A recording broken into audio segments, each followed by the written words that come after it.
Episode 11, New Skill. Even without the help of the system, Quinn could tell the student was obviously hiding his ability. "Come on, what happened to your big balls?" the other student taunted him. "You seem to be playing with them behind your back," Quinn replied. "You weak piece of garbage," the student shouted and came charging forward. Quickly, he slashed his hand out at Quinn. Luckily, Quinn's increased stats allowed him to lift his arm in time to block the attack. However, the student's hand managed to slice right through a part of Quinn's arm, drawing blood. "Damn it," Quinn cursed. HP 8 of 10. Quinn looked at the student, who now had his hands out in view. It appeared that the bully had a transformation ability, yet it seemed to be a weak one, limited to only his hands. The ability had changed his hands to tiger claws and had hardened his nails. From the cut, deep in his hand, Quinn knew that the nails were sharper than they looked. Suddenly, everything became a little bit more serious for Quinn. The stinging pain he felt on his arm was real. The game-like system had caused him to take things a little too easy. But his pain quickly reminded him that this wasn't a game. He was unsure if he would faint after 4 more hits or if something worse would happen, but he had no intention of finding out anytime soon. The student started to charge at Quinn once again with his claw-like hands. As the student swung his right hand, Quinn managed to duck and throw a punch of his own into the student's stomach. The student staggered. The shock on his face revealed that the power behind Quinn's punch was greater than he had expected.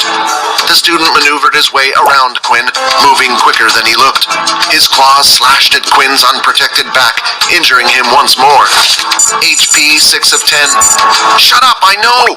Quinn shouted as he lifted the student using both of his hands by the legs and threw him up against the side of the wall. How did Quinn manage to pick him up like that? Peter wondered. They're roughly the same size and he threw him with ease.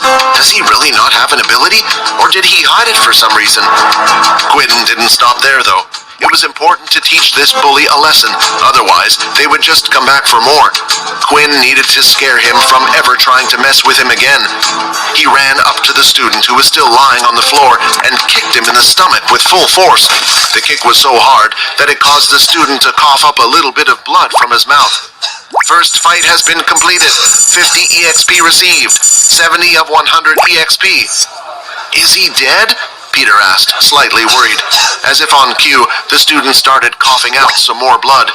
"If he attacks you again, he's going to wish he was," Quinn stated with conviction. He was actually quite relieved.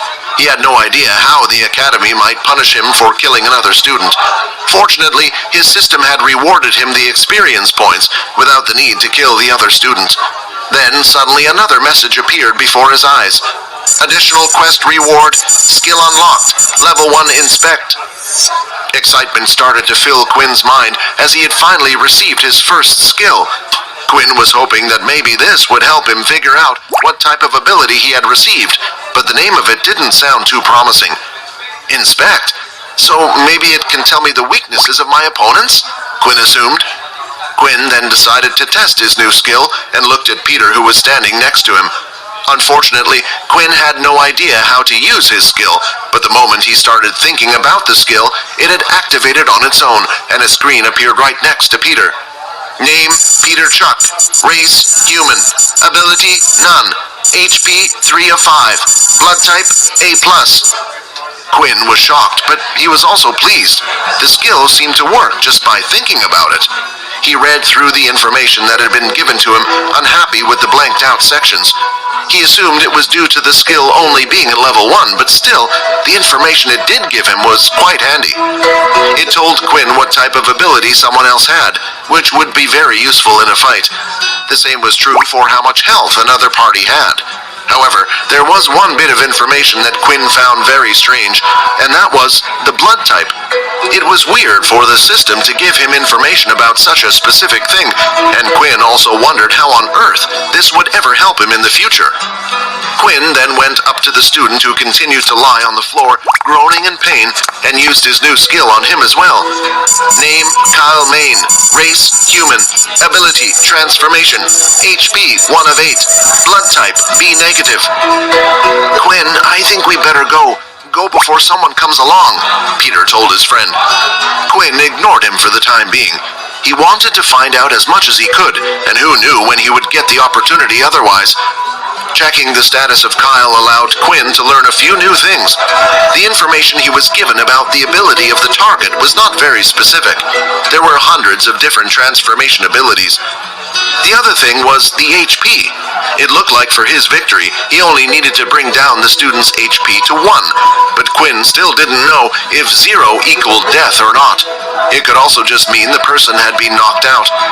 Right after inspecting Kyle, Quinn received yet another notification. You have received an optional quest. Drink the blood of your victim to absorb a stat point. What the? Is this thing crazy? Quinn thought. Even if he would gain a stat point, there was no way he was going to drink someone else's blood. The very idea of it made Quinn feel sick. Still, when looked to the ground where Kyle had spat out some of his blood, he felt magically drawn to the red liquid.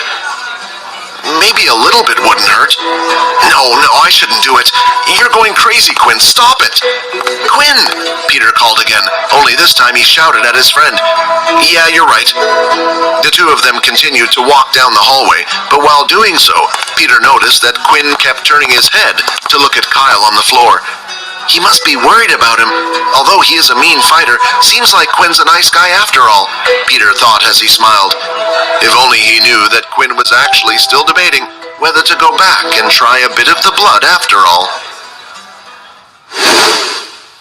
Episode 12, A Second Test. As the two continued to walk down the hallway, Quinn started to feel a strange surge through his body. Hey, let's go to the doctor. I'm sure the military must have a healer who can patch that up, Peter suggested, his eyes focused on the cut on Quinn's hand. Good idea, Quinn agreed. You don't have to come with me. I can reach there on my own. It will be a busy day tomorrow, so why don't you head back to the dorm? Although Peter was worried about Quinn, Peter didn't want to stick in the halls for much longer where other students were able to see him. He also had an irrational fear that someone would link them with the injured boy down the hallway. Quinn read the hesitation on Peter's face. Look, don't worry, I'll be fine.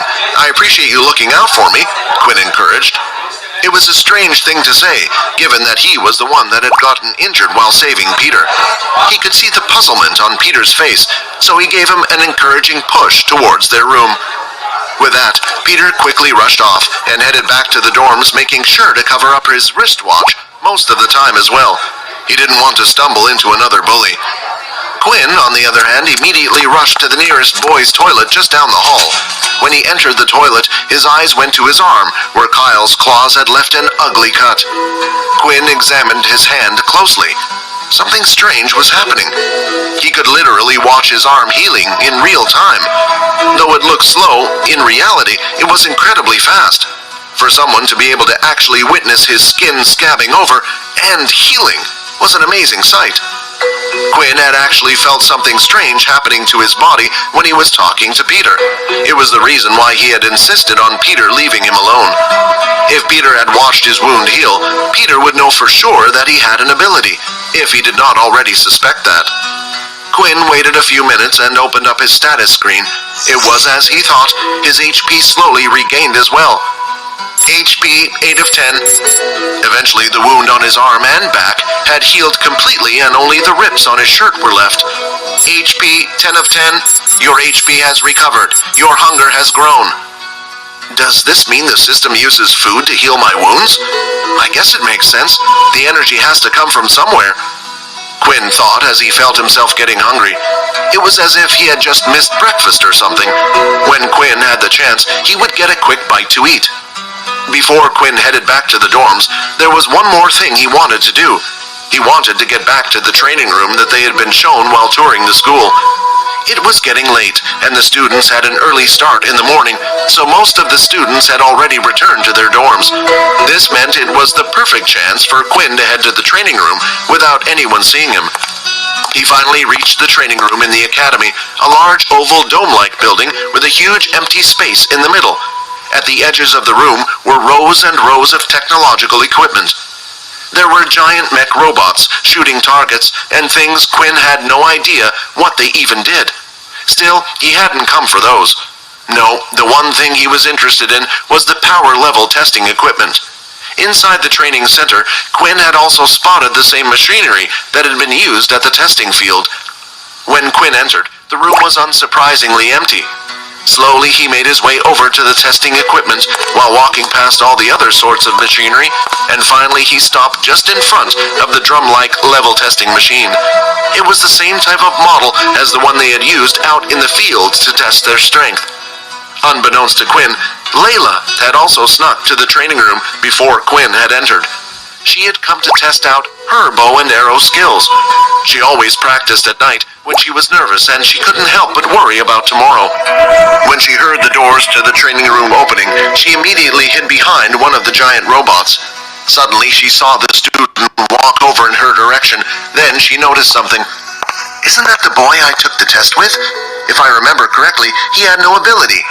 Laila recognized him, although she could not recall his name. Laila continued to watch Quinn as he approached the large drum. "Let's see," Quinn said to himself as he circled his right arm to warm it up. He swung his fist back and prepared to hit the drum as hard as possible. When he punched the drum, a number appeared on the drum and slowly started to rise until it eventually stopped at 10. "Seems like I was on the mark," Quinn exclaimed happily. He had come to test his theory about his status screen stats, matching the equipment the school used, and he was seemingly right. Laila, who had been watching from behind one of the robots, also noticed Quinn's new score. Confused and curious, she decided she wanted to find out more about this mysterious student and would stay hidden to learn more. Quinn then went to the hologram spike machine. Last time Quinn managed to last 10 seconds against the machine before it got too fast for him to dodge the attacks. Since his stats were no longer halved, he figured he would last longer this time.